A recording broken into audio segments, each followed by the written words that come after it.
Ribuan tahun yang lalu, nenek moyang para naga, Black Dragon Emperor Nidhogg, dibunuh di singgasananya oleh sekelompok hibrida, manusia spesial yang memiliki garis darah naga. Walaupun sudah mati, namun di bawah Black Dragon Emperor masih terdapat 4 raja naga yang hidup sampai sekarang. Dan Lu Mingfei, sang protagonis, adalah kunci untuk mengalahkan para raja naga yang memberikan ancaman kepada umat manusia. I'm Mr. Worka dalam pembahasan Dragon Raja The Blazing Dawn.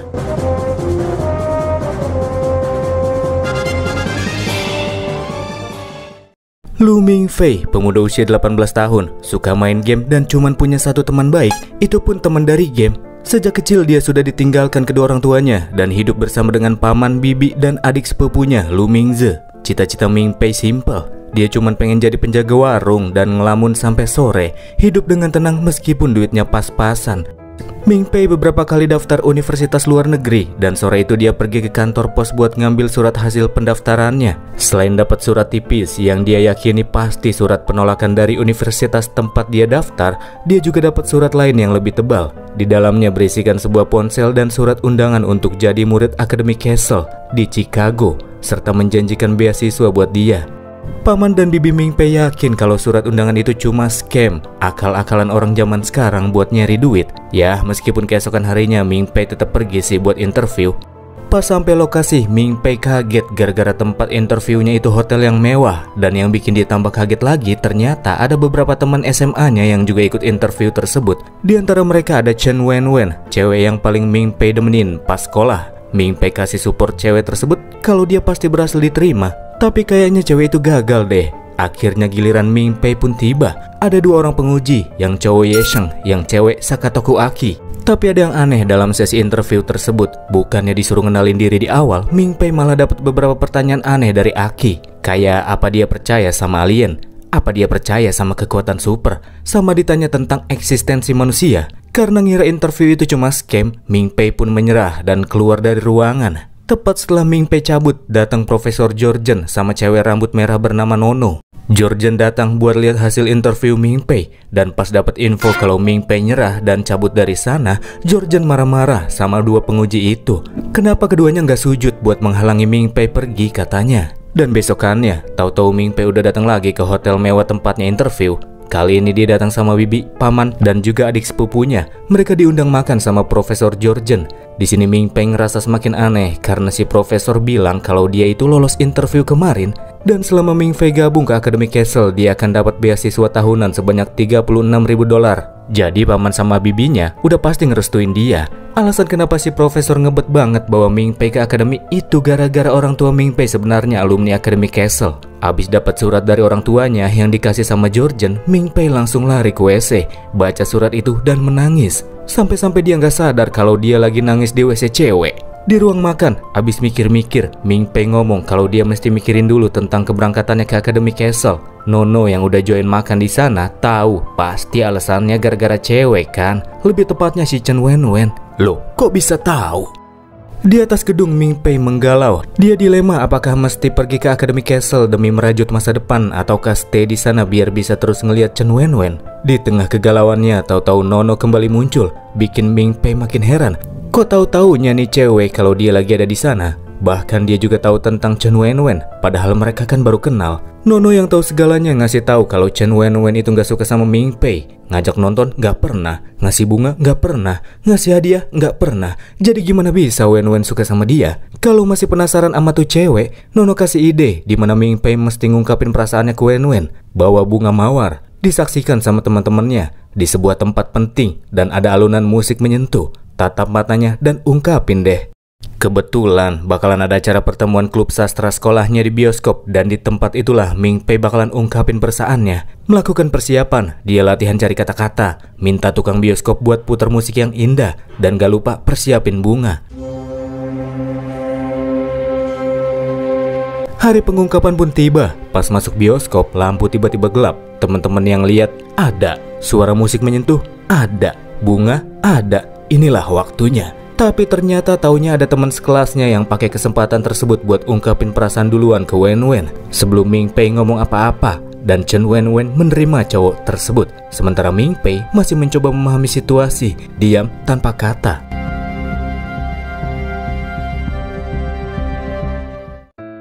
Di saat itulah muncul cewek yang lebih mantep kalau dibandingin sama Wen Wen. Dia adalah Nono yang pakai gaun buat jemput Ming Pei.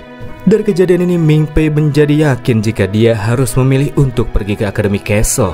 Dari sinilah norma sistem Academy Castle menetapkan jika Lu Ming Pei adalah level S.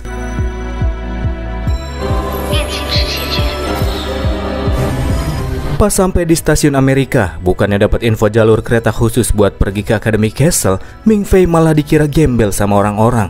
Dikira gembel sama tukang restoran. Bahkan para gembel di sana juga ngira kalau dia itu bestinya.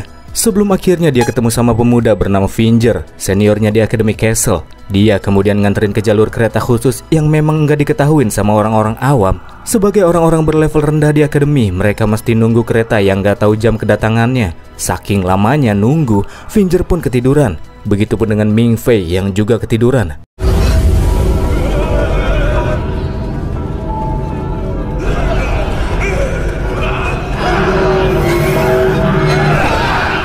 Pas kebangun, Finger nggak ada di depannya. Yang ada cuman seorang bocil tadi kenal dengan mata emas. Mulai membicarakan hal-hal yang nggak Ming Pei pahami, seperti masa lalu yang kembali berputar dan kehancuran akan segera terjadi. Dan kemudian dia pun benar-benar terbangun pas Finger teriak-teriakan kalau kereta bakalan segera datang. Seorang petugas kereta yang membawa lonceng ngasih tahu kalau Finger yang sebelumnya level A sekarang turun ke level F. Sedangkan Lu Ming Pei, penjaga tersebut kaget ternyata di depannya itu Lu Ming Pei, si bocah level S. Finger juga ikutan kaget. Level S itu spesial, dia bisa dijemput langsung dari bandara ke akademi. Atau kalau enggak, sekali gesek kartunya di jalur khusus, kereta bakalan langsung auto jemput. Artinya percuma Ming Pei nungguin kereta sampai semalaman. Dan ternyata benar saja, abis pakai privilege-nya sebagai level S, kereta langsung muncul. Pas kebuka ada Profesor Jorgen yang langsung meluk dia saking senangnya.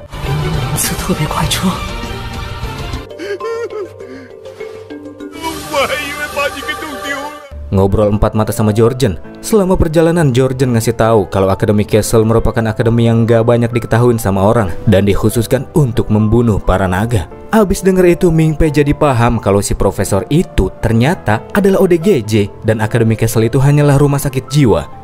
Buat ngiyakinin Ming Pei, Toyama yang udah kerja di akademi selama 40 tahun bawa beberapa barang. Di antaranya adalah sisik naga super kuat yang gak bisa ditembus pakai tembakan pistol. Bahkan membawa seekor naga kecil yang puluhan tahun lalu menetas dari sebuah telur ular piton. Dan walaupun puluhan tahun telah berlalu, namun bayi naga tersebut masih tertidur. Ketika melihatnya lebih dekat dan lebih detail, bayi naga itu tahu-tahu terbangun dan bikin Jorgen sama Toyama kepanikan. Tapi untungnya makhluk tersebut kembali tertidur.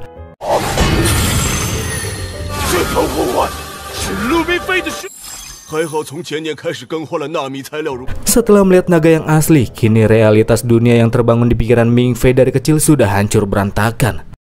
Hingga akhirnya keduanya pun tiba di Academy Castle dengan bangunan bergaya abad pertengahan. Ming Pei merasa heran ketika mendapati akademi tersebut nampak sangat sepi. Sebelum akhirnya alarm nyaring pun berbunyi dan terjadilah aksi baku tembak yang dilakukan oleh dua kelompok dari kubu yang berbeda. Di tengah kebingungannya, Ming Pei melihat tiba-tiba Profesor Jorgen terkena sebuah peluru nyasar, membuatnya bertanya-tanya sebenarnya apakah yang sedang terjadi di tempat tersebut.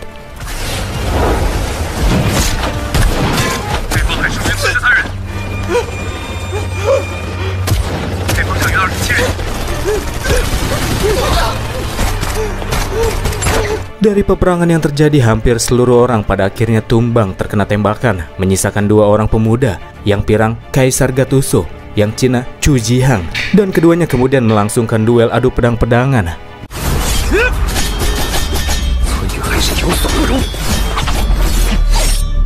Terlepas dari keduanya yang lagi duel, di hadapan Ming Pei tiba-tiba muncul Nono. Baru muncul, tapi tahu-tahu Nono juga tumbang terkena serangan dari seorang penembak jitu. Serangan yang terdaratkan di dadanya.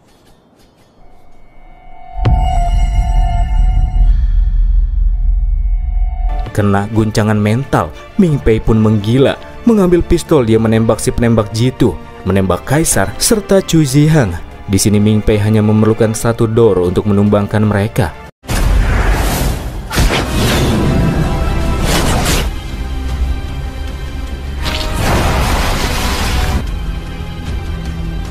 Ketika bersandar dan memproses apa yang baru saja terjadi, musik pun terdengar. Bersamaan dengan kemunculan banyak tim medis yang ngasih pertolongan buat orang-orang. Dari Profesor Botak bernama Glenn yang datang dan marah-marah, akhirnya Ming Pei tahu kalau perang sebelumnya ternyata cuma semacam acara untuk memeriahkan hari kebangsaan di akademi. Sama sekali tidak berbahaya, karena pelor yang digunakan oleh mereka saat itu cuma sekedar peluru anestesi. Makanya abis kena tembakan mereka pada pingsan. Profesor Glenn yang gak senang sama acara yang buang-buang uang itu kemudian nelpon Pak Kepsek. Tapi taunya Pak Kepsek malah dukung penuh acara yang ngabisin banyak uang tersebut. Selain itu Pak Kepsek juga muji Ming Pei yang baru masuk hari pertama tapi dia udah bisa jatuhin Kaisar sama Zihang. Padahal keduanya murid paling mantep di akademi. Level S memang beda. Mendapati jika Ming Pei adalah murid baru level S yang dirumorkan, dia pun langsung dapat tatapan mengerikan dari para murid. Dalam situasi tersebut, cabut ke asrama adalah pilihan paling bijak. Di tempat lain, ada Kepsek Anjo sama Profesor Lars yang lagi ngobrol tentang perburuan naga. Untuk melakukannya mereka mesti memiliki jenius super yang tidak tertandingi. Di antara para murid Akademi Castle, Lars sudah melihat jika Kaisar dan Zihang merupakan jenius di antara para jenius. Tapi dia ngerasa kalau si murid baru level S itu B aja, nggak ada spesial-spesial darinya. Sebenarnya Ming Pei itu spesial, cuman Pak Kepsek belum boleh kasih tahu siapapun terkait kekuatannya. Di lain hal, Profesor Lars juga sudah siap untuk melakukan eksplorasi bawah air, melakukan pencarian jejak Raja Naga Perunggu dan Api, Norton. Sampai di asrama, taunya Ming Pei sekamar sama si Koplok Finger yang bawa MC keliling akademi. Yanling atau X-Skill adalah konsep kekuatan super di cerita ini, kekuatan yang aktif dengan merapalkan kata-kata ataupun dengan gerakan. Selain terdapat kekuatan misterius, ada juga kekuatan elemental, dan biasanya para naga atau hibrida hanya bisa menggunakan satu elemental saja. Ada ratusan Yanling yang diurutkan dengan kode angka. Semakin tinggi angkanya, maka akan semakin kuat dan besar pula resikonya. Dalam persiapan pelaksanaan ujian E3 bagi para murid baru untuk melihat garis keturunan mereka, Georgian datang ke asrama Ming Pei membawa kotak 8 nada yang berisikan sebagian rekaman teks naga Black Dragon Emperor. Biasanya akan ada efek samping pas murid baru dengar suara dari kotak tersebut. Tapi Ming Pei sama sekali nggak ngerasain apa-apa, dia malah ngerasa ngantuk parah. Dan itu adalah sesuatu yang sangat luar biasa menurut Georgian yang tahu-tahu langsung pergi dari ruangan. Georgian ngajak Profesor Glenn buat membuka teks-teks kuno demi membongkar kasus Lu Ming Pei yang gak kena efek dari teks naga Black Dragon Emperor. Dalam teks kuno tersebut dikatakan yang mampu berhadapan dengan teks naga Black Dragon Emperor adalah mungkin mereka-mereka orang yang punya garis keturunan murni White Dragon Empress, Izanami, yang ribuan tahun lalu melakukan perlawanan terhadap Black Dragon Emperor dan berakhir mengalami kekalahan. Jika memang benar, maka Ming Pei merupakan hibrida dengan garis keturunan White Dragon. Dia akan menjadi subjek yang sangat berharga. Hari ujian pun datang. Ming Pei hampir datang telat. Untungnya ujian belum mulai. Ujian E3 ini adalah ujian penglihatan spiritual. Ketika mereka beresonansi dengan teks naga, akan muncul ilusi di dalam benak mereka. Dan para murid diminta untuk menyalin gambar-gambar yang mereka lihat pada kertas kosong yang telah disediakan. Di antara para murid yang resah, ada murid cewek yang sangat tenang bernama Rin Zero. Gara-gara Ming Pei gak ngerasain efek apa-apa pas denger teks naga sebelumnya, Finger udah bikin contekan yang mesti digambar sama Ming Pei di kertas kosong. Pas lagi enak-enak nyontek, tiba-tiba saja ruangan jadi berisik dan para murid baru di sana kelakuannya jadi pada random, gak jelas. Cuman Ming Pei sama Rin Zero saja yang terlihat masih sadar.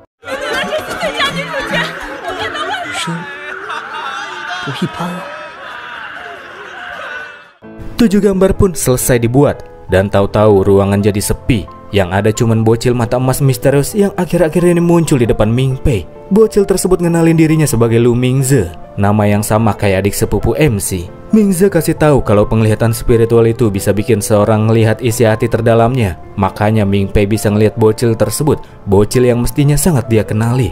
Berbeda dengan manusia lain yang sangat bodoh, Ming Pei justru malah sengaja membuat dirinya menjadi bodoh, menunjukkan jika dia menyembunyikan sesuatu yang besar jauh di dalam hatinya. Ujian tahu-tahu udah selesai gara-gara Ming Pei malah asik ketiduran. Nono merasa heran, kenapa Ming Pei bisa-bisanya menjawab 9 soal, padahal kan cuman ada 8 soal. Bagaimanapun juga, dengan ini akhirnya Ming Pei dinyatakan lulus ujian. Tak lupa pula dia berterima kasih sama Finger yang udah ngasih contekan. Sementara itu di dalam StarCraft, Profesor Lars telah mulai melakukan rencana eksplorasi laut untuk mencari jejak-jejak para naga. Yang diturunkan ke bawah air dan melakukan pencarian adalah Ye Sheng sama Sakatoku Aki. Di sana keduanya mendapati reruntuhan sebuah desa dari ribuan tahun yang lalu dan diyakini di balik desa tersebutlah terdapat istana milik Raja Naga. Supaya lebih cepat melakukan pencarian, Ye Sheng aktifin Yanling Hollow Snake menghadirkan sosok ular putih yang menyebar dan membantu melakukan pencarian.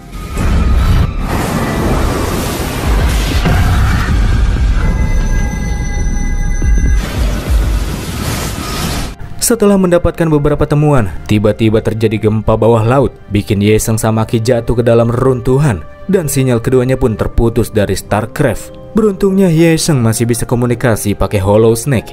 Bersama dengan Aki, keduanya pun dihadapkan dengan tembok besar yang diyakini sebagai kastil Raja Naga Perunggu dan Api, Norton.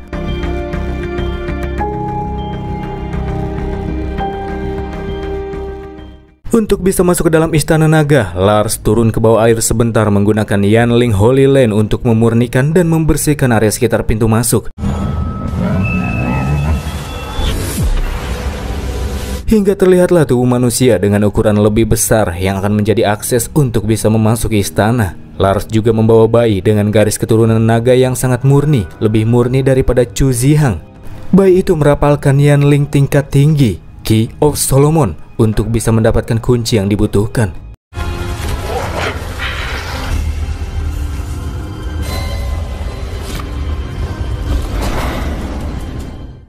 Sebelum naik lagi ke atas, Lars ngasih tahu kalau keduanya cuman punya waktu 2 jam. Setidaknya mereka harus bisa membawa tulang sumsum Norton. Kalau nggak bisa bawa barangnya keluar, mereka bisa ledakin aja pakai bom nuklir alkimia yang Lars kasih. Masuk lebih jauh, keduanya masuk ke dalam istana naga. Itu adalah sebuah bangunan mekanis yang memiliki banyak lorong, seperti lorong semut. Di dalam sebuah ruangan ditemui sebuah pilar tembaga raksasa. Sementara Ye Seong pergi sebentar buat cari ularnya, Aki fotoin teks naga yang ada di langit-langit ruangan dan mengirimkan gambar tersebut kepada Norma.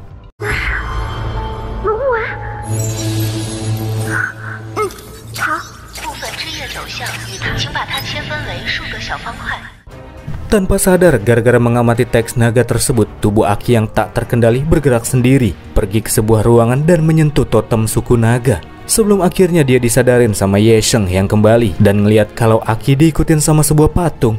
Itu adalah patung yang udah ngendalin Aki buat nyentuh totem suku naga. Ye Seong juga udah dapat barangnya, botol perunggu yang mungkin di dalamnya ada bayi Raja Naga yang lagi tertidur. Keduanya nggak bisa ngobrol lama-lama karena ternyata totem yang Aki pegang sebelumnya itu semacam tombol mekanisme jebakan bangunan tersebut. Istana yang mulai bergerak akan segera tertutup dan keduanya harus pergi dari sana sebelum mereka benar-benar terjebak. Di tempat lain, di dalam mimpinya, Ming Pei lagi-lagi ketemu sama Ming Ze yang ngasih tahu kalau dia tak lama lagi bakalan menemui kesulitan. Ming Ze tanya kalau Ming Pei bisa dapat satu skill dari game yang dia sering mainin. Skill apa yang dia pengenin? Ming Pei milih Black Sheep Wall, kemampuan untuk bisa mendapatkan peta lokasi yang diinginkan.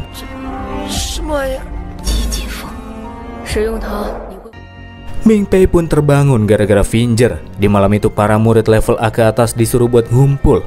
Setelah murid level A ke atas pada ngumpul dan masing-masing udah di depan PC, para profesor ngasih tahu kalau mereka diminta buat nyari jalan keluar untuk tim yang lagi mencari jejak para naga. Mencari jalan keluar dari mekanisme jebakan bangunan Istana Raja Naga cuma dengan bermodalkan beberapa teks naga yang sebelumnya sempat difotoin sama Aki dan mesti dipecahin oleh para murid. Memecahkan dan menerjemahkan teks naga biasanya memerlukan waktu 15 tahunan, tapi mereka sekarang malah disuruh mecahin dalam waktu 20 menit. Entah berhasil ataupun gagal, setidaknya itulah upaya mereka untuk memberikan bantuan kepada tim eksplorasi. Mengakses sistem Norma baru pertama kalinya buat Ming Pei, dan sistem bikin konfigurasi yang sesuai sama Ming Pei dengan interface yang mirip kayak game. Murid-murid yang lain kelihatannya pada sibuk-sibuk banget, beda sama Ming Pei yang malah bingung harus ngapain.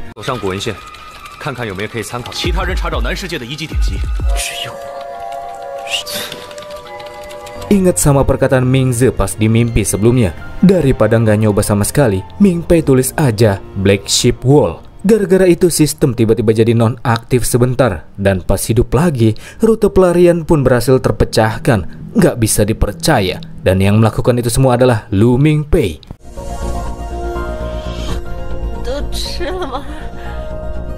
Meskipun rutenya telah terbuka, keluar dari istana bukanlah sesuatu yang mudah. Ye Seong dan Aki mesti terus menghindari posisi bangunan yang terus berubah-ubah di sekitarnya. Lebih dari itu, Aki sadar jika oksigen yang keduanya miliki nggak bakalan cukup untuk keduanya bisa naik ke permukaan. Di momen hidup dan mati itulah Aki menyampaikan perasaannya kepada Ye Seong, dan keduanya pun ceplokan. Meskipun gak bisa keluar sama-sama, Ye-sang akan memastikan kalau Aki bakalan punya oksigen yang cukup untuk naik ke atas permukaan. Ya, Ye-sang ngasih oksigennya buat Aki dan bikin cewek itu bisa naik ke permukaan untuk memberikan barang yang didapatkan dari air. Akan tetapi sebelum naik ke atas Starcraft, tubuh Aki tertarik oleh sesuatu, membuatnya masuk ke dalam pusaran air dan cewek tersebut pada akhirnya mati. Dari sinilah pertarungan antara tim Profesor Lars dan makhluk yang menarik Aki ke dalam pusaran pun dimulai. Musuh yang dilawan memiliki kecerdasan dan kini dia sedang mengincar botol perunggu yang diangkut ke dalam pesawat. Makhluk yang diyakini sebagai pelayan naga itu juga dapat melompat dan menyerang helikopter. Melakukan perlawanan balik, Starcraft menjatuhkan 10 bom bawah air. Tapi bom-bom tersebut hilang sinyal gara-gara dimakan si naga. Pas beberapa bom kembali mendapatkan sinyal, boom!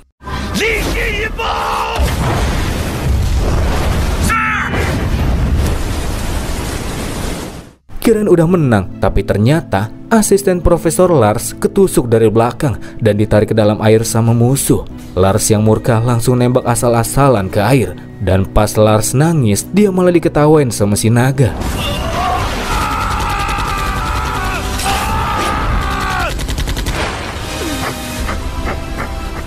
Beberapa bom yang belum meledak sinyalnya kembali muncul, tapi Lars minta untuk tak meledakkannya sebab musuh bisa melepaskan udara panas bertekanan tinggi seperti api kepada mereka jika bomnya diledakkan. Dengan kecepatan tinggi, Starcraft pun mundur ke arah bendungan, sementara si naga masih melakukan pengejaran.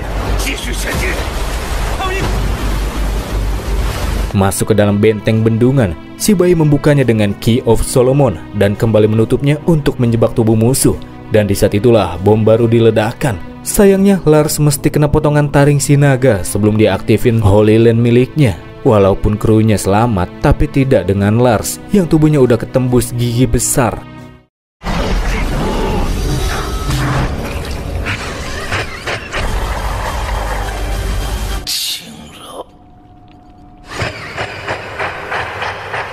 Di akademi, Pak Kepsek menyampaikan kalau rencana pencarian jejak naga telah berhasil dan sukses. Beliau juga menyampaikan rasa terima kasih kepada kontributor utama, yakni Lu Mingfei.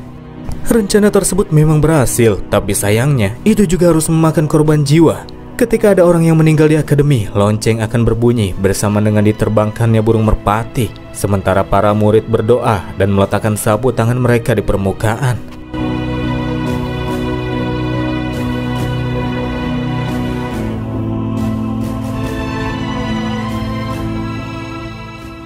Cerita pun berlanjut di acara pesta hari ulang tahun Nono. Melihat orang-orang yang diundang pada ganteng-ganteng dan punya muka kayak orang kaya, bikin Mingpei heran bisa-bisanya gembel kayak dia diundang di acara tersebut. Setelah menunggu sebentar, kemudian Nono pun muncul bersama dengan pemimpin serikat pelajar di akademi, Kaisar Gatuso, yang menggandeng tangannya seperti sepasang kekasih. Pesta pun dimulai dengan acara dansa. Finger yang gak tahan banget pengen dansa karena udah lama gak datang ke acara pesta, langsung narik Mingpei buat jadi teman dansanya. Sebagai orang yang biasa-biasa aja, itu pertama kalinya bagi Mingpei ikut acara dansa. Jadi ya, dia masih noob parah.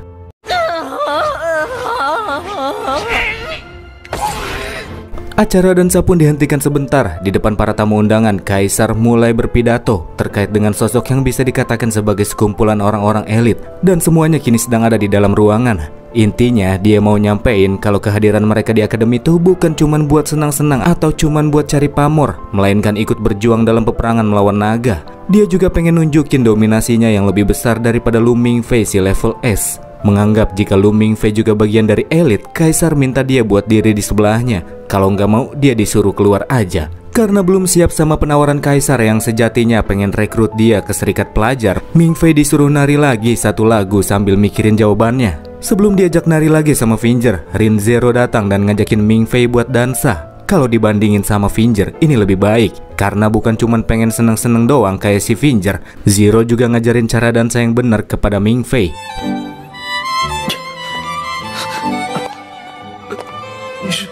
Zero.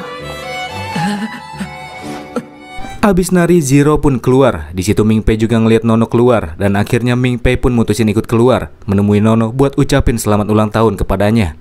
Meskipun itu adalah acara ulang tahunnya, tapi Nono ngerasa kurang seneng, makanya dia langsung cabut. Baginya ulang tahun itu sesuatu yang gak mesti dibagiin kepada orang-orang banyak. Acara sebelumnya cuman formalitas saja. Pada akhirnya Ming Fei pun dibungkus sama cewek tersebut pergi ke puncak gunung cuman berdua. Sementara mereka berdua OTW puncak, sistem Norma memberikan peringatan darurat di mana Academic Castle di malam itu mendapatkan penyerangan dari sebuah kelompok misterius. Sistem pertahanan pun diaktifkan, namun itu masih belum cukup untuk bisa menghentikan pergerakan para penyusup. Profesor Klein yakin jika penyerangan yang cuma dilakukan sama 13 orang itu pasti ada kaitannya sama botol sumsum tulang Norton yang baru-baru ini didapetin sama pihak akademi, dan kini benda tersebut sedang ada di dalam masa penelitian. Karena anggota elit yang mereka punya lagi dinas di luar kota, mau nggak mau yang diturunin buat ngalahin para penyusup tersebut adalah para murid yang akan ditempatkan di beberapa titik. Kita kembali ke yang lagi OTW puncak. Gara-gara nggak dapat sinyal, keduanya nggak tahu kalau saat itu akademi lagi diserang. Pas lagi nyetir, tahu-tahu Ming Ze muncul lagi. Dia bilang kalau Ming Fei yang dia panggil kakak itu suka sama Nono, mending langsung sikat aja doi. Kalau masalah si Kaisar, tenang aja. Ming Ze bilang kalau Nono itu nggak pernah bener-bener suka sama si rambut pirang tersebut, walaupun Kaisarnya kecintaan. Ming Ze janji bakalan bantuin deh. Pas banget sampai puncak, mobil pun mogok dan keduanya turun buat jalan-jalan di sekitar area. Dalam penyerangan yang terjadi, didapati 7 penyusup yang berhasil diringkus berasal dari negara yang berbeda-beda. Mereka ini sebenarnya cuma freelancer yang ikut kerja gara-gara imbalannya besar. Bahkan mereka saja belum pernah melihat bosnya sendiri. Untuk mencari penyusup sisanya, Profesor Klein bisa mencarinya dengan menggunakan Yanling Hollow Snake. Tapi dia mesti minta izin dulu sama Night Watch buat nyabut aturan di akademi, yang bikin mereka nggak bisa pakai kekuatan Yanling. Kebetulan Night Watch ini bapaknya Klein. Jadi dia langsung nelpon bapaknya dan dia diizinin deh. Karena bukan cuman Klein saja, tapi ada juga orang lain yang minta buat cabut aturannya. Sementara akademi lagi chaos, Ming Fei sama Nono malah curhat-curhatan. Nono curhat tentang Aki sama Yeseng yang mati, dan juga Profesor Lars, guru pembimbing Nono yang kematian yang gak diumumin ke publik. Hal itu bersamaan dengan Night Watch yang nyabut aturan di akademi, yang bikin mereka jadi bisa pakai Yanling. Cuman bukan pihak jagoan saja, gara-gara itu pemimpin pasukan yang menyusup ke akademi juga jadi bisa pakai kekuatannya, Yanling Shadow Mirroring, yang bikin dia sama anggotanya tak kasat mata dalam jarak 2 meter. Di sisi lain, Profesor Klein yang pakai Yanling Hollow Snake yakin kalau tak lama lagi dia bakalan bisa dapetin posisi para penyusupnya. Di antara para penyusup yang tersisa, ada beberapa dari mereka yang bergerak sendirian. Misalnya anggota nomor 13. Dia disuruh untuk masuk ke dalam gudang anggur di akademi. Di dalamnya ada sebuah pintu masuk menuju lantai dasar, dan itulah yang mesti dicari sama nomor 13. Karena lama nggak dipakai dan nggak ada penjagaan, 13 masuk ke dalamnya dengan gampang dan cukup mudah baginya untuk bisa menemukan lantai menuju dasar bangunan. Setelah ketemu pintu ke lantai dasar, nomor 13 membukanya dengan sebuah kartu yang udah dipersiapkan dan lanjut menuju ke tempat bernama Skull Zone. Di area yang dijaga sama Kaisar, setelah menggunakan Yanling Kamaitachi yang memungkinkannya mendengar suara sekecil apapun selama berada di dalam domain terbatasnya, dia mendapati ada beberapa penyusup yang masuk ke dalam ruangan. Di saat yang sama, dia juga langsung menghubungi Chu Zihang yang jaga di area perpustakaan. Sistem Nono tiba-tiba ngasih info ke Serikat Lionheart yang dipimpin sama Zihang buat segera mundur dari perpustakaan. Semuanya kecuali Zihang yang akan jaga sendirian di sana. Hal itu dilakukan karena Yanling milik Zihang katanya sih terlalu kuat dan berbahaya bagi orang-orang di sekitarnya. Setelah para penyusup ketahuan, baru pengen berantem, tapi pemimpin musuh malah izin angkat telepon dulu sebentar. Sebelum akhirnya dia memperkenalkan diri sebagai Sakatoku Mai, kakaknya Sakatoko Aki yang sudah mati. Meskipun adiknya udah mati, tapi kakaknya ini gak sedih karena dari kecil mereka berdua udah gak sejalan. Jadi ikatan kekeluargaan gak berarti buat keduanya. Melemparkan HP-nya ke lantai sambil pasang musik. Mereka bakalan mulai perang pas musiknya berakhir, sama kayak film-film barat. Tujuan dari para penyusup ini tak lain untuk mendapatkan botol sumsum tulang Raja Norton. Mai mengaku kalau dia akan menggunakan itu untuk membentuk era yang baru. Boleh dibilang mereka ini pasukan revolusi. Abis yaping-yaping, Kaisar yang tahu sama lagu yang diputar menghitung kalau 15 detik lagi lagu akan segera habis. Tapi pas sampai hitungan 11, lagunya malah diganti. Lampu pun dipadamkan dan baku tembak di dalam kegelapan pun terjadi. Kaisar menjatuhkan para penyusup kecuali Mai, dan Mai menjatuhkan rekan-rekan Kaisar.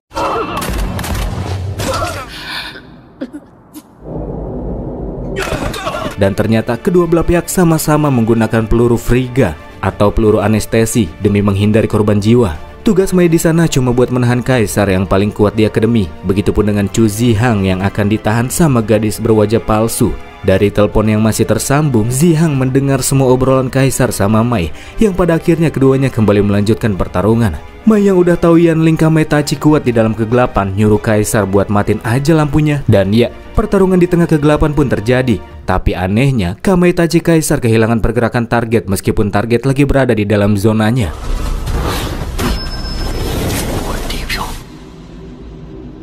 Sementara itu, Chu Zihang akhirnya kedatangan tamunya, gadis berwajah palsu. Para profesor yang lagi nontonin dia ngerasa heran kenapa cewek aneh itu bertindak sendirian buat ngelawan Zihang, bahkan gak bawa senjata apapun. Kemungkinan terburuknya ialah musuh punya Yanling yang bahkan lebih kuat daripada punya Zihang dengan tingkatan yang lebih tinggi. Setelah merapal, Yanling Zihan pun aktif, bernama Jun Yi alias Fire King. Yanling nomor 89 yang langka dan dikatakan berbahaya karena dapat memicu ledakan dan membakar habis benda di sekitarnya. Penggunanya juga dapat membentuk serangan gelombang bersuhu tinggi. Kekuatan ledakan Fire King setara sama bom napalm. Karena terlalu berbahaya, makanya Akademi sengaja menyembunyikan kemampuan Chu Zihang. Tapi siapa sangka kalau si gadis berwajah palsu itu juga punya Yanling sama dengan punya Zihang, Fire King.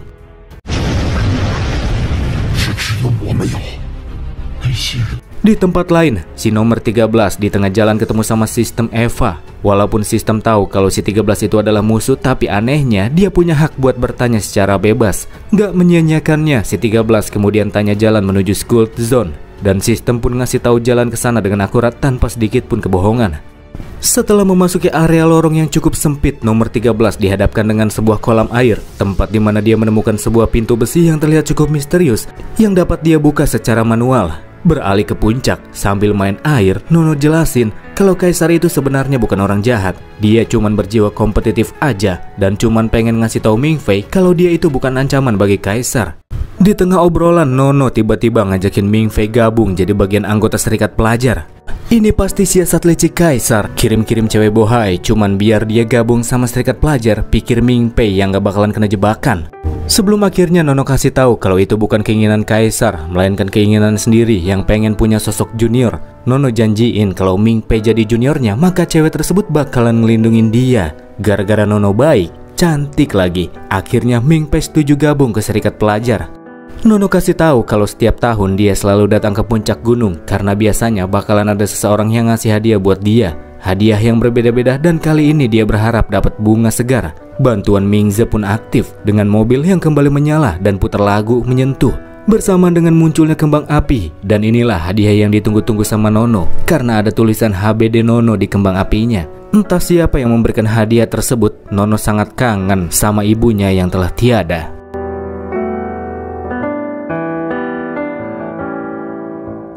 Kembali ke penyusup nomor 13. Setelah melewati pintu di bawah kolam, dia kini dihadapkan sama kolam yang lebih besar dan ada hiunya. Tapi hiu besar itu langsung kabur ketakutan. Aneh memang, tapi sejak kecil binatang segede apapun yang dia temui langsung kabur kalau ngeliat dia.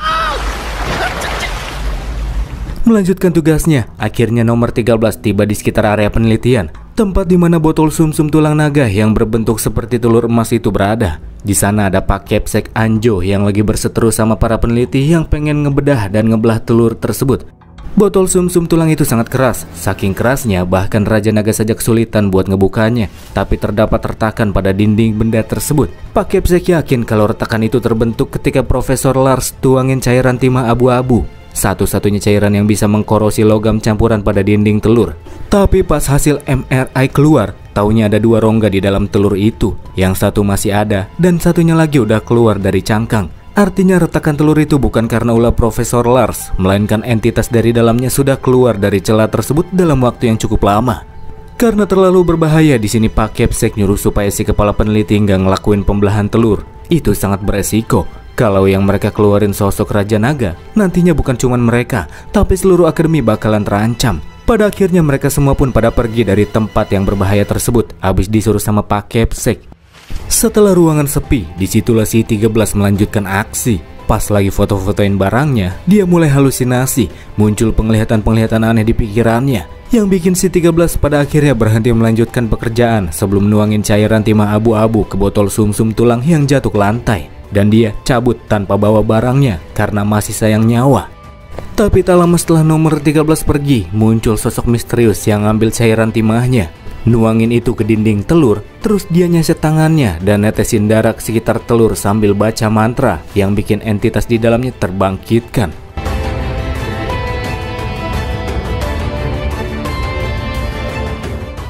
Dalam pertarungannya, Kaisar yang udah pakai Yanling Kametachi nggak bisa ngalahin lawannya yang lebih tangguh.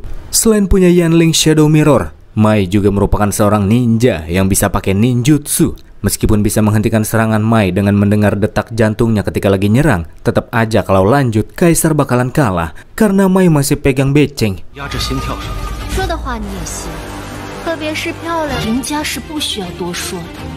Tapi di tengah-tengah duel, terjadi ledakan yang cukup besar, membuat keduanya setuju untuk menangguhkan duel di antara mereka. Dari ledakan tersebut yang ditemui hanya jejak panas, serta tembok yang telah berlubang, tembok yang ditembus oleh seseorang dengan begitu mudahnya.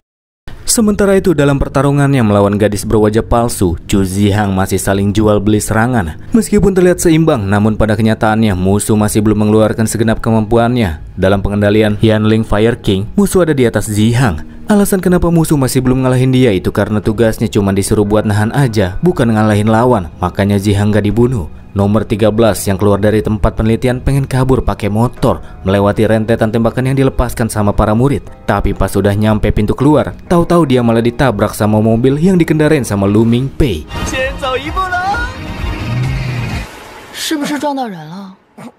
Pas Mingpei pengen minta maaf ke orang yang dia tabrak dan keduanya saling lihat-lihatan, ternyata Mingpei ingat kalau si 13 adalah teman baiknya di dalam game, Lao Tang. Keduanya nggak percaya bisa saling bertemu di tempat tersebut karena Lao Tang sebenarnya orang baik yang cuman pengen kerja buat nyari duit di situ.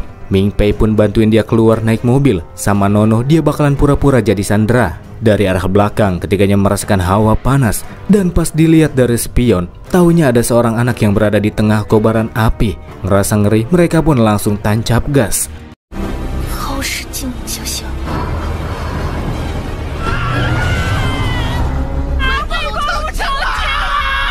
Anak yang mengeluarkan kobaran api dari tubuhnya itu terus berkata kakak secara berulang. Dia lagi nyari kakaknya. Dari panas yang dikeluarkan anak tersebut, para profesor yakin kalau dia merupakan sosok naga. Ketika para murid melepaskan tembakan kepada anak tersebut, pelurunya langsung meleleh duluan sebelum itu terdaratkan, menjadikannya keberadaan yang begitu merepotkan dan begitu berbahaya. Entah itu peluru biasa maupun pelontar granat, sama sekali nggak ada yang berguna di bawah kekuatan sang naga. Yang lebih ngeri lagi ketika dia mulai merapalkan Yanling yang menciptakan ledakan cukup terasa. Semua orang tahu kalau itu adalah Yanling Fire King.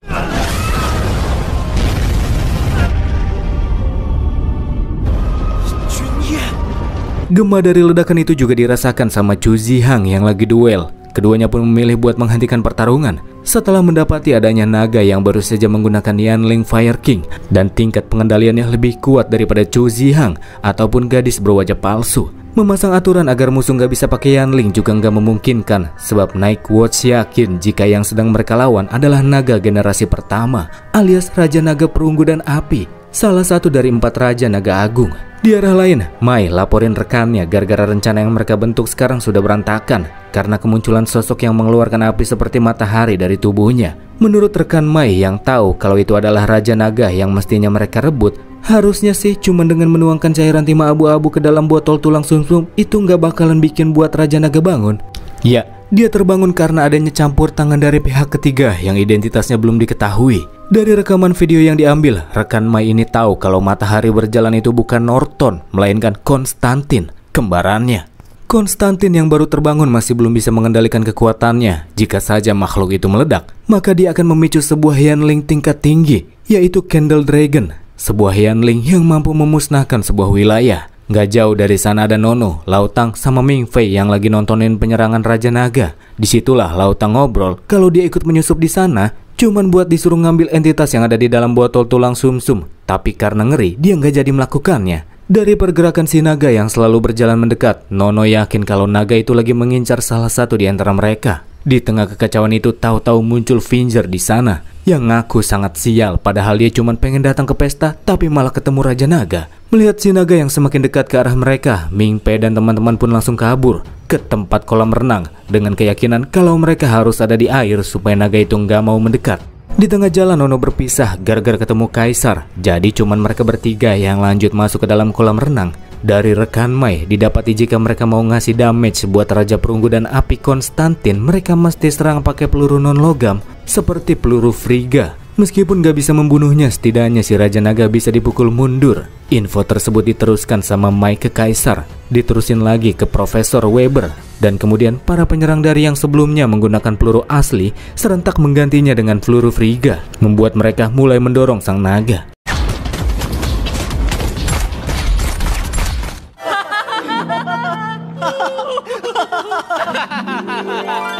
Sementara itu, tiga bocah kocik malah main air. Finger yakin betul kalau musuh pakai api, maka mereka harus pakai air. Lautang tiba-tiba merasakan jika Konstantin akan segera mendekat. Supaya nggak ketahuan ada di sana, ketiganya mutusin buat nahan napas dan masuk ke dalam air.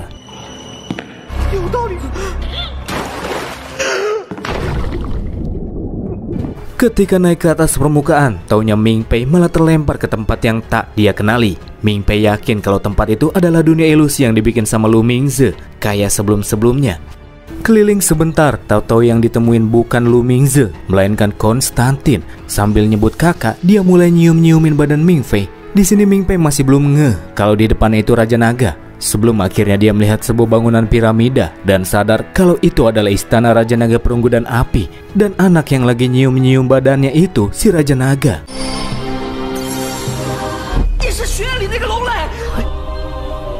Di saat itulah Mingze muncul, ngomong kalau Ming Pei itu kakaknya, sambil dia nendang Konstantin serta menarik MC keluar dari dunia ilusi. Setelah kembali sadar, Ming Pei mendapati area kolam renang penuh sama uap. Ditemui juga jejak kaki panas yang nunjukin kalau si Konstantin emang sempat lewat situ.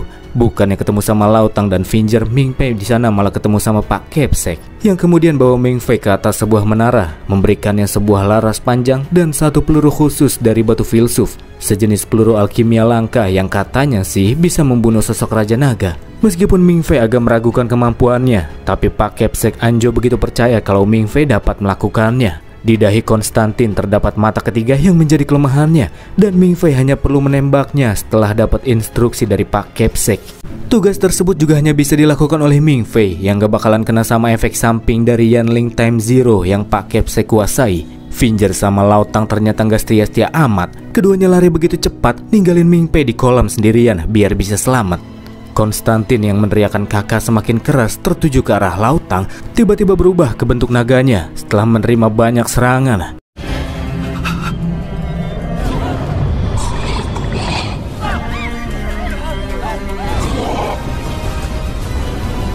Di tengah para murid yang kebingungan menyaksikan sosok Raja Naga di hadapan mereka, situasi pun kemudian diambil alih sama Pak Kepsek Anjo. Tepat setelah Konstantin melepaskan semburan panas ke arahnya, Pak Kepsek langsung aktifin Yanling Time Zero yang bikin waktu jadi sangat slow-mo.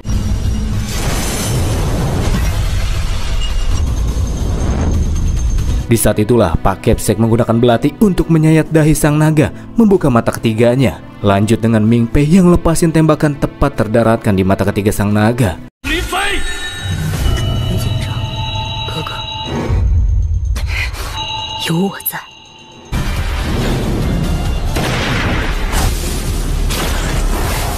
Tembakan tersebut menyebabkan Konstantin kehilangan kemampuan mengendalikan logam dan para murid kembali melakukan serangan dengan menggunakan peluru asli. Konstantin kembali mendekat ke arah Lautang yang lagi lari-larian sendirian dan melindunginya dari hujan tembakan yang datang menggunakan tubuhnya sebagai tameng. Konstantin nampak yakin jika Lautang adalah kakaknya. Berbeda dengan Lautang yang terlihat nggak mau ngakuin kalau naga itu adalah adiknya. Sementara Lautang pergi, tubuh Konstantin pun mulai memudar sampai akhirnya lenyap.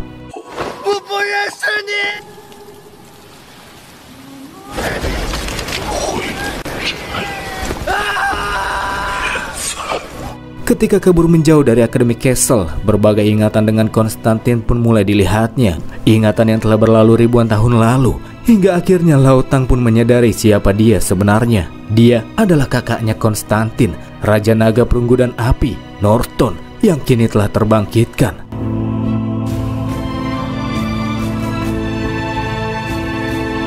Nightwatch saat itu lagi ngobrol sama Pak Kepsek Anjo yang ternyata merupakan sosok yang sebelumnya telah membangkitkan Konstantin. Tapi dia nggak punya maksud jahat, justru sebaliknya. Jadi 4 Raja Naga itu merupakan naga kembar dan mereka bisa bangkit berulang kali setelah kematian karena ada saat-saat di mana para Raja Naga memotong sebagian tubuhnya sebagai material untuk kembali hidup setelah mereka mati, dan itu adalah botol tulang sumsum. Maka dari itu, satu-satunya cara jika manusia pengen membunuh Raja Naga selama-lamanya, mereka harus membunuhnya sebelum musuh punya kesempatan buat bikin botol tulang sumsum. Makanya kalau mereka mau benar-benar ngalahin Norton, ini adalah waktu-waktu yang tepat untuk melakukannya. Capsek kemudian melakukan pertemuan sama Kaisar buat bahas perburuan Raja Naga Norton di Istana Raja Naga Perunggu dan Api yang sebelumnya sempat ditemuin di bawah air, di mana serikat pelajar yang dipimpin sama Kaisar akan ditugaskan untuk melakukan perburuan tersebut. Kaisar pun menerimanya dengan rasa bangga. Satu hal yang ditegesin sama Pak Capsek adalah jangan lupa bahwa lu Ming Pei. Kaisar akhirnya membawa Ming Pei ke ruangannya, dan dengan entengnya cowok pirang itu ngasih tahu kalau Ming Pei yang padahal murid baru bakalan ikut dalam operasi perburuan Raja Naga. Tentu saja dengan bekal pengalaman yang sangat sedikit, Ming Pei berusaha melakukan penolakan. Dia takut keberadaannya malah jadi penghambat bagi yang lainnya. Tapi sayangnya dia nggak bisa nolak tawaran tersebut karena yang nyuruh Ming Pei buat ikut bukannya Kaisar, melainkan Capsek Anzhou. Murid baru yang ikut berpartisipasi dalam perburuan tersebut bukan cuma Ming Pei, tapi ada juga Rin Zero, cewek imut yang juga merupakan anggota serikat pelajar. Pas ngomong kalau Ming Pei datang ke sekolah ini cuman gara-gara beasiswa dan dia nggak mau terlibat dengan hal-hal yang berbahaya, Kaisar yang dengar pun kecewa. Padahal Ming Pei itu anak level S yang jadi harapan bagi banyak orang. Kaisar juga nyuruh Ming Pei cabut aja dari akademi kalau nggak mau buat kontribusi di sana. Sebelum akhirnya Nono datang dan jadi penengah, ngomong kalau semuanya balik lagi ke Ming Pei, apakah dia pengen terima tawaran ikut perburuan ataukah menolaknya. Satu hal yang pasti, kalau Ming Pei ikut, maka Nono bakalan ngelindungin dia karena cewek itu udah janji sebelumnya. Mikir sebentar, ujung-ujungnya Ming Pei pun ikut juga. Cuman dia negasin, jangan salahin dia kalau nantinya dia cuman jadi beban. Sebelum melakukan perburuan Raja Naga Norton, Lu Ming Pei pun mulai menjalani pelatihan, mulai dari latihan fisik, latihan penggunaan senjata, latihan bela diri, sampai latihan menyelam, mengingat perburuan akan dilakukan di tengah perairan.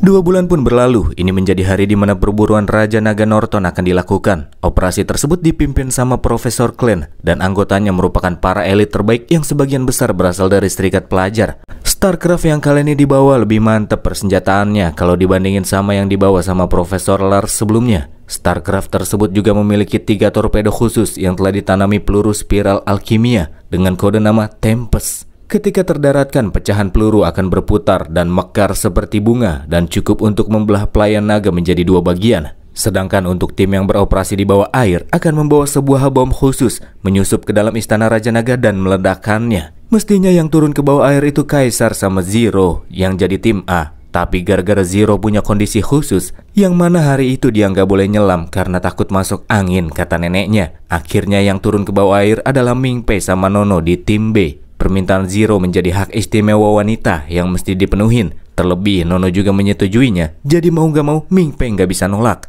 Walaupun dia agak ngerasa takut.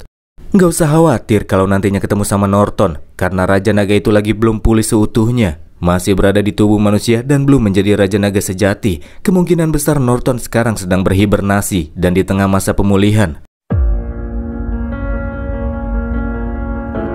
Setelah masuk 80 meter ke bawah permukaan air, Nono sama Ming Pei akhirnya tiba di depan pintu masuk istana Raja Naga. Mereka membawa darah Kagi, si bayi ajaib yang akan dituangin ke orang-orangan di pintu tersebut. Tapi pas lagi nuangin darah, jari Ming Pei kena caplok. Dengan bantuan Nono, jarinya pun bisa lepas. Cuman sedikit terluka dan lukanya langsung ditutup pakai plester sama Nono. Gede banget plesternya. Pintu masuk tiba-tiba terbuka, mengeluarkan tekanan air yang menghisap Ming Pei sama Nono ke dalamnya. Tekanan air bikin Nono pingsan. Untung Ming Pei masih sadar, jadi dia bisa selamatin Nono. Ming Pei membawanya ke sebuah gua bawah air yang tak diduga tempat di sekitar area istana tersebut memiliki udara segar yang aman untuk dihirup. Lumayanlah buat irit-irit masker oksigen. Karena tempat tersebut tak memiliki ruang pertukaran oksigen, dalam keanehan ini terdapat suatu asumsi, yakni fungsi dari bangunan istana Raja Naga telah aktif setelah kedatangan Norton.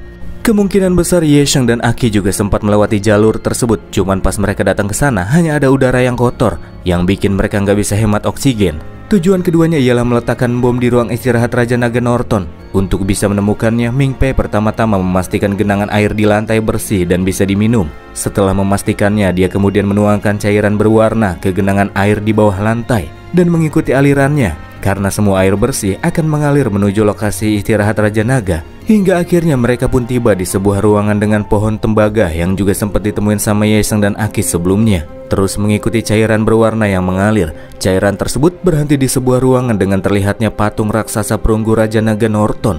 Dan ruangan tersebut bukan tempat istirahat sang Raja Naga, melainkan aula ziarah. Meyakini bahwa Norton gak bakalan tinggal di area yang mudah dilihat oleh orang-orang, Nono ngajak Ming Pei masuk ke dalam kolam air di sana untuk mencari lokasi pembuangan air tersebut. Sampai di dasar, keduanya mendapati ada banyak sekali tulang belulang dengan luka bakar yang masih tertinggal. Kemungkinan tulang belulang tersebut merupakan orang-orang yang mati ribuan tahun yang lalu ketika mencoba menyerang tempat istirahat sang Raja Naga, tapi malah kena jebakan ledakan dan mati seketika. Nono kemudian membuka plester Ming Pei yang tangannya masih berdarah dan meletakkannya di sebuah pintu masuk. Dan tak lama berselang muncul pusaran air yang tertarik ke bawah yang ikut menarik tubuh Ming Pei dan Nono. Bersamaan dengan itu, koneksi di antara keduanya dengan StarCraft pun terputus. Kamaitachi Kaisar dan Hollow Snake Profesor Clan pun gagal untuk membuat kedua pihak tetap saling terhubung.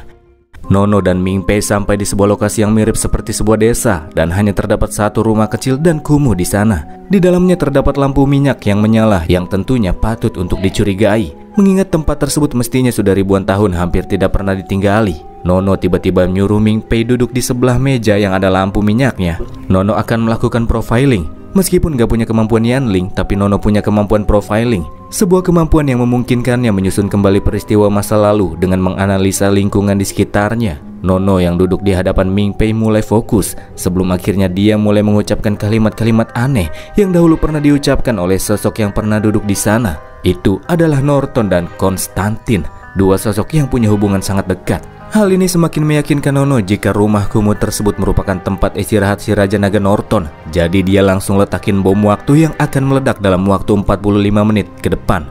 Tapi ada yang aneh, lampu minyak menyala yang ada di sana terlihat lebih baru dari yang dilihat Nono dari penglihatannya. Mungkin si Raja Naga nyewa pelayan kali, kata Ming Pei yang jawab asal-asalan. Tapi itu ada benarnya. Jika pelayannya merupakan sosok naga, maka keduanya kini berada dalam bahaya. Lari keluar kembali melewati pintu masuk. Keduanya nggak nemuin tali penyelamat yang terhubung ke StarCraft. Nggak mungkin tali itu tersapu air. Jadi kemungkinan terburuknya ada sosok yang sudah mengambilnya. Di saat yang sama jebakan istana pun aktif. Struktur bangunan mulai berubah-ubah diikuti dengan banyak reruntuhan yang jatuh dari atas. Karena tekanan air juga semakin tinggi, keduanya pun pilih buat masuk ke bawah lagi. Namun karena tempat seperti desa kecil itu juga akan segera runtuh, keduanya harus mencari jalan keluar lain. Mengingat momen tersebut mirip sama kondisi Yeseng dan Aki yang sempat terjebak, keduanya akan mencari rute keluar yang sempat dimasuki sama Aki dan Yeseng. Di StarCraft, Kaisar yang masih belum bisa terhubung sama Nono, kecintaannya mulai resah dan pengen ikut nyelam ke dalam air buat melakukan pencarian. Namun Clan coba menenangkannya serta mengingatkan jika fokus mereka adalah mengalahkan Raja Naga Norton yang keberadaannya masih belum ditemukan. Setelah melewati berbagai obstacle di mana struktur bangunan terus berubah-ubah, Nono sama Ming Pei malah tersesat. Hal ajaib yang bisa membawa mereka keluar hanyalah memiliki peta pelarian yang baru. Ngomong-ngomong soal peta, Ming Pei jadi inget Black Sheep Wall yang kemudian langsung dia teriakin dengan keras. Dan hal ajaib pun benar-benar terjadi. Ming Pei jadi bisa terhubung sama Finger yang udah ratusan kali coba manggilin dia. Ming Pei teriak keras minta peta pelarian kepada Finger. Keduanya bisa saling terhubung itu karena Finger meretas akses sistem masuk ke operasi perburuan naga ini dan memanfaatkan Hollow Snake Profesor Clan sebagai pemancar sinyal yang bikin si profesor kepalanya jadi kayak pengen pecah. Finger membuat jalur pelarian yang berbeda dari sebelumnya, di mana Nono dan Ming Pei mesti masuk melewati sebuah pintu yang ada di bawah mereka, dan setelahnya Finger terus memberikan instruksi arah dari rute yang mesti keduanya lalui.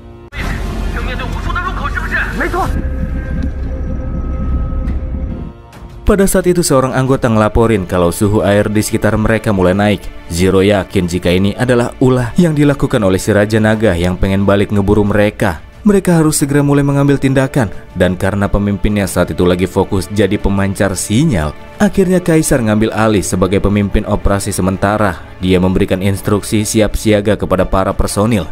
mulai dari radar pantau, kendali StarCraft, sampai persiapan senjata torpedo alkimia, yang nantinya kendali dari senjata berat tersebut akan dipegang sama Zero. Karena cuma punya 3 torpedo, Kaisar berharap agar Rin Zero nggak sampai gagal untuk menggunakannya. Baru pengen nyari Raja Naga pakai sonar, tahu-tahu terjadi guncangan berasal dari kabin torpedo yang baru saja ditembus oleh sesuatu, dan itu adalah ekor naga yang juga membuat seorang personil yang berjaga di sana terbunuh. Serangan gerilya musuh juga menyebabkan torpedo mengalami kerusakan dan hanya tersisa 1 perangkat yang masih bisa digunakan.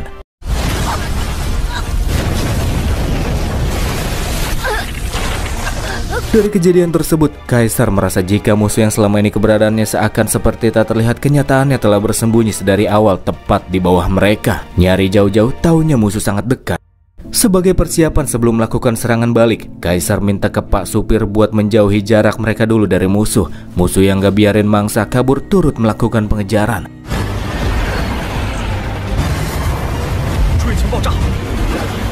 Menurut Zero, musuh yang lagi ngejar-ngejar mereka itu bukan Raja Naga, karena si Raja Naga yang dimaksudkan terlihat lagi berdiri di atas tebing bersama dengan Norton yang turun ke air. Naga yang ngejar-ngejar StarCraft tiba-tiba berhenti ngejar dan mendekat ke arah Norton. Makhluk besar merah yang sempat nyerang StarCraft dan dianggap sebagai Raja Naga itu ternyata cuma pelayannya saja yang bernama Samson. Norton berterima kasih kepada pelayannya yang sudah berjuang selama ribuan tahun, dan sekarang adalah waktunya untuk tidur. Norton menyentuh kepala sang pelayan, mengalirinya dengan kekuatan api sampai tumbang.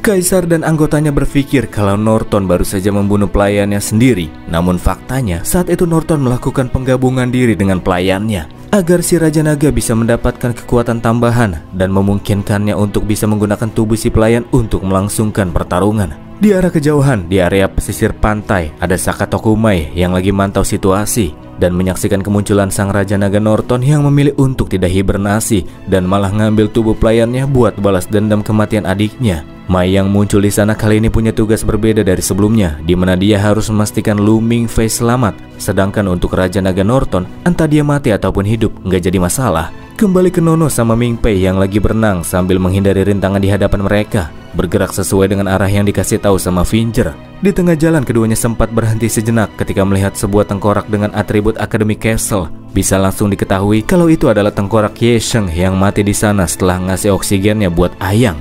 Dari tengkorak Yesheng ditemukan sebuah box misterius dengan 7 simbol berbeda. Barang yang gak bisa dibawa sama Aki karena lebih fokus buat angkut botol sumsum. Merasa akan berguna, Nono pun membawa box tersebut. Melanjutkan perjalanannya, reruntuhan yang jatuh semakin banyak, nunjukin kalau waktu mereka untuk keluar semakin mepet.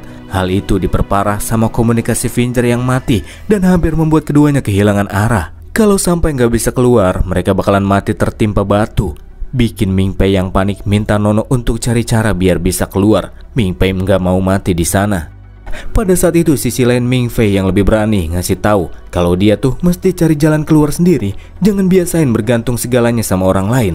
Dengan nada keras dia berkata kalau otak Mingpei itu bukan cuman sekedar hiasan. Itulah yang bikin dia jadi bersikap seperti pecundang.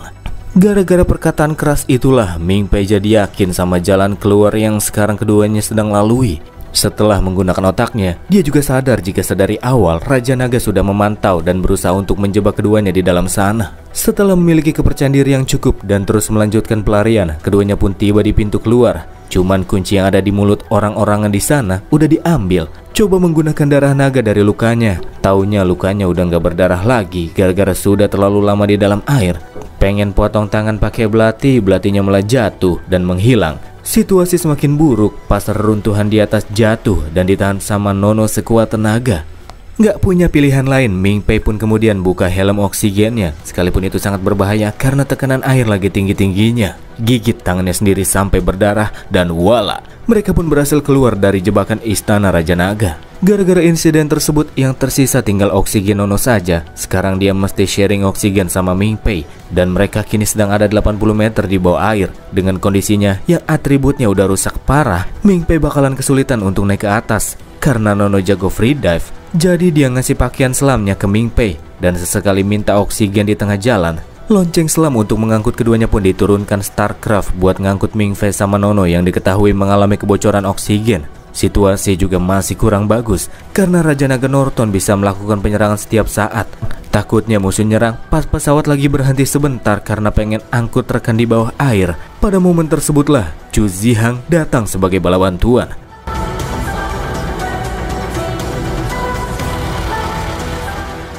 Dari sini Kaisar mulai merancang rencana serangan balik dengan menggunakan torpedo Tempest yang masih bisa digunakan. Tempest memiliki generator superkativasi yang dipasang di dalamnya, menyebabkan seluruh torpedo diselimuti oleh gelembung udara tipis yang memanjang, membuatnya dapat melaju dengan kencang tanpa menerima hambatan tekanan air. Jika ditambah dengan pelontar roket, maka torpedo tersebut akan jadi sekencang pesawat dengan panjang 8 meter dan berat 2,7 ton. Jika serangan mereka dapat mendarat pada objek, maka hasilnya akan boom. Dan yang akan mereka incar bukanlah tubuh si pelayan naga, melainkan tubuh Norton. Namun karena musuh juga memiliki kecepatan super pas berenang di air, mereka mesti menembaknya dalam jarak yang sangat dekat, idealnya 100 meter, jangan lebih. Di jarak segitu torpedo mereka nggak bakalan sepenuhnya meleleh pas mendekat ke Raja Naga yang punya tubuh panas. Sebelum personil ke posisinya masing-masing, Zero ngasih tahu kalau Kaisar jangan sampai menggunakan Kametachi karena ketika senjata mereka diluncurkan akan muncul suara yang sangat bising dan kemungkinan bisa menghancurkan indera pendengaran Kaisar kalau dia pakai Kametachi.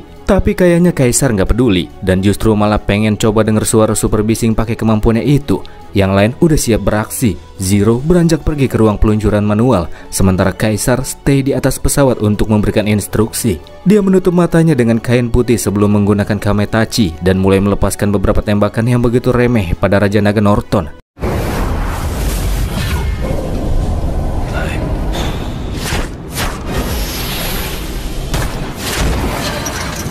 Memang serangan-serangan tersebut bukan ditujukan buat memberikan luka kepada musuh, melainkan supaya musuh terprovokasi, marah, dan gak kabur kemana-mana. Tepat setelah Zero tiba di ruangan peluncuran manual yang punya suhu panas, Starcraft pun mulai bergerak semakin dekat ke arah sang Raja Naga. Merasakan adanya bahaya, Norton niatnya pengen nyelap, tapi di saat yang sama Kaisar membuka sedikit celah domainnya di area langit-langit, tempat di mana Chu Zihang sudah mempersiapkan Yanling Fire King dan kemudian melepaskan blast ke arah Norton.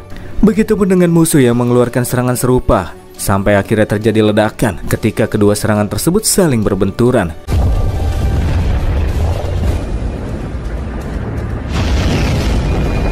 Sinar ledakan yang terpancar secara tiba-tiba menyebabkan kaburnya penglihatan. Inilah alasan kenapa Kaisar menggunakan penutup mata, membukanya dan memastikan posisi ideal. Zero diminta buat lepasin torpedo. Semburan api dari serangan tersebut bikin Rin Zero terluka, tapi itu cuma biaya yang murah untuk mendaratkan serangannya secara akurat. Abis kena serangan berat itu, tubuh Raja Naga lepas dari pelayannya dan tanda-tanda kehidupannya dinyatakan telah menghilang. Operasi perburuan Raja Naga Norton sukses besar.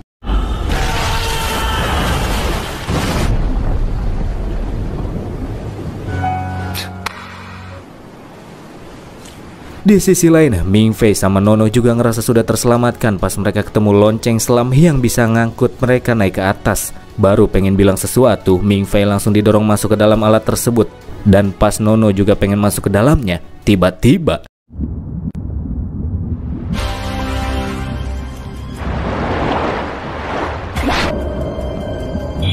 Raja Naga Norton taunya masih hidup. Dia nembus tubuh Nono pakai ekornya dari belakang. Menyaksikan cewek yang selama ini udah bantuin dia berkali-kali akan segera mati, Ming Fei yang mulai terguncang cuman bisa nangis dan teriak, "Jangan mati!" dari dalam lonceng selam.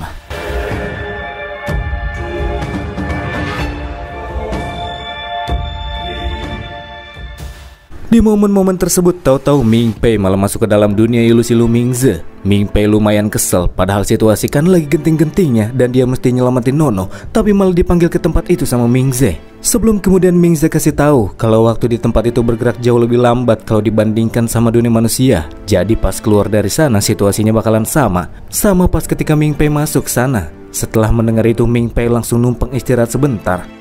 Keduanya ngobrol cukup panjang di sana, yang intinya Ming Fei saat itu pengen selamatin Nono yang sangat peduli sama dia bagaimanapun caranya. Cuman masalahnya dia nggak punya kekuatan buat ngelakuin itu.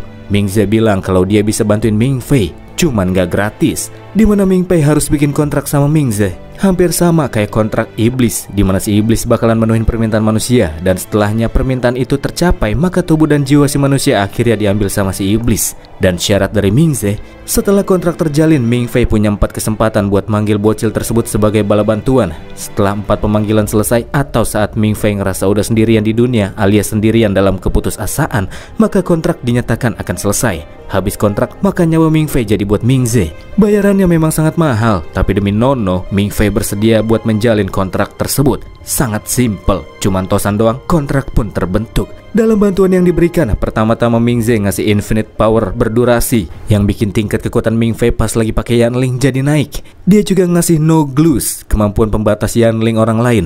Ada juga kemampuan don't die, sekali pakai, yang kebuka gara-gara Ming Fei teriak jangan mati ke Nono sebelumnya. Jadi tepat setelah Ming Fei aktifin infinite power, maka dia bisa punya kemampuan mengendalikan hidup dan mati. Karena masih nggak tahu cara gunainnya, Ming Fei minta buku instruksi, tapi sayangnya nggak ada. Ming Fei cuman perlu rapalin kata-katanya aja. Selain yang udah disebutin tadi, Ming Fei juga boleh minta Yanling terakhir, tapi tingkatan yang nggak boleh tinggi-tinggi, dan Ming Fei pilih Kametachi, kayak punyanya Kaisar. Abis bikin kontrak dan menggunakan 1 kesempatan bantuan Ming Ze, Ming Fei kembali ke dunia nyata, melepas helmnya dan menggunakan Black Sheep Wall buat hancurin pintu lonceng selam. Memberikan Nono masker oksigen, Ming Fei merapal infinite power dan teriak jangan mati, yang membuat tanda-tanda kehidupan Nono semakin naik.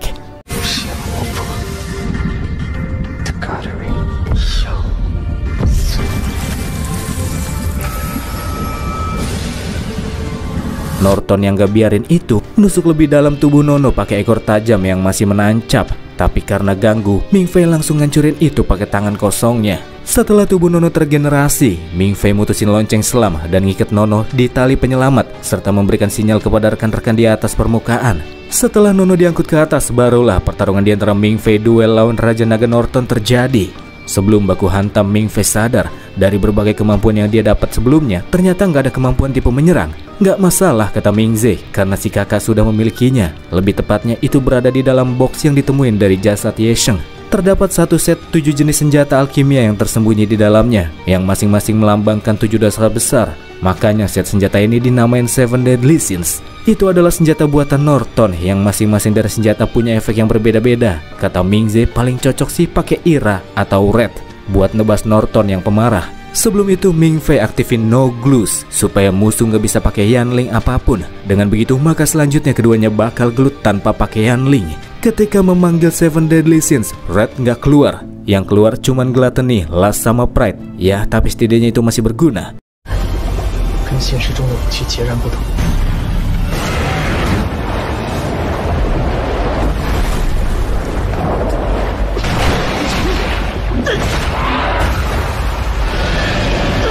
Di tengah pertarungan dan ngelihat serangan yang gak ada damage-nya, Ming Ze bantuin Ming Fei lagi. Dia ngasih kekuatan supaya MC bisa punya pijakan walaupun dia lagi ada di dalam air. Karena lokasi bertarung yang gelap saat itu, Ming Fei masih belum tahu kalau sosok yang mengendalikan tubuh naga tersebut adalah Lao Tang.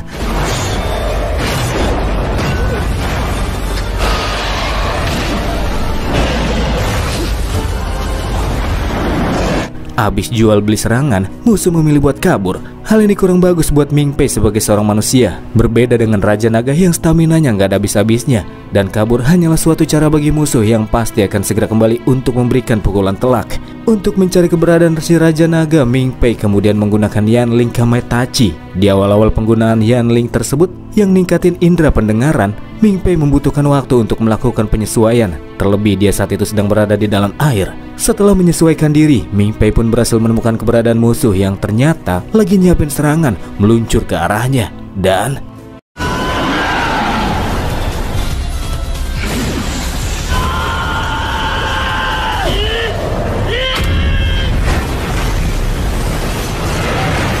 ketika menargetkan tubuh utama si Raja Naga, barulah Ming Fei tahu kalau sosok yang sedang dia lawan adalah teman baiknya, Lao Tang. Hal ini bikin Ming Fei sempat ragu dan malah dicekik sama Norton.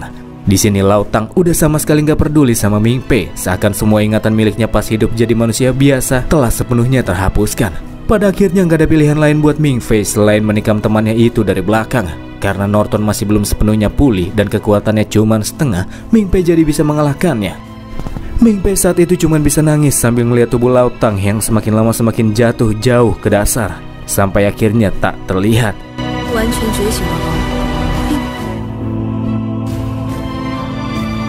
Di StarCraft, Nono yang sempat tak sadarkan diri dan sudah mendapatkan perawatan kembali tersadarkan, sementara Ming Fei yang hanyut ke pinggiran dengan hidungnya yang masih mimisan ditemuin sama Rin Zero.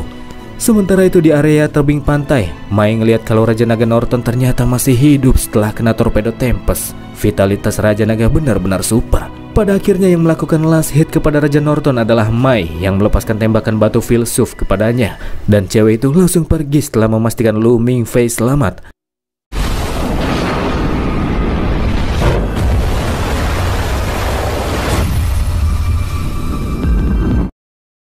Dalam perburuan tersebut, Kaisar dianggap sebagai sosok pahlawan yang telah membunuh sang Raja Naga. Nggak ada yang tahu kalau ada Ming Fei sama Mai yang punya peran besar dalam perburuan tersebut. Di lembar jawaban terakhir Ming Fei pada 1 Gen 3E, gambar yang kelebihan dibikin sama Ming Fei ternyata adalah gambar Ming Fei sama Ming Ze. Abis lihat gambar tersebut nampaknya Pak Kepsek Anjo tahu sesuatu. Dan seperti itulah cerita dari season pertama Dragon Raja. Thanks buat kalian yang sudah nonton sampai menit terakhir ini. Like aja sih kalau suka, gak usah malu-malu boy. Santai aja. Dan sampai bertemu kembali lagi di cerita-cerita selanjutnya.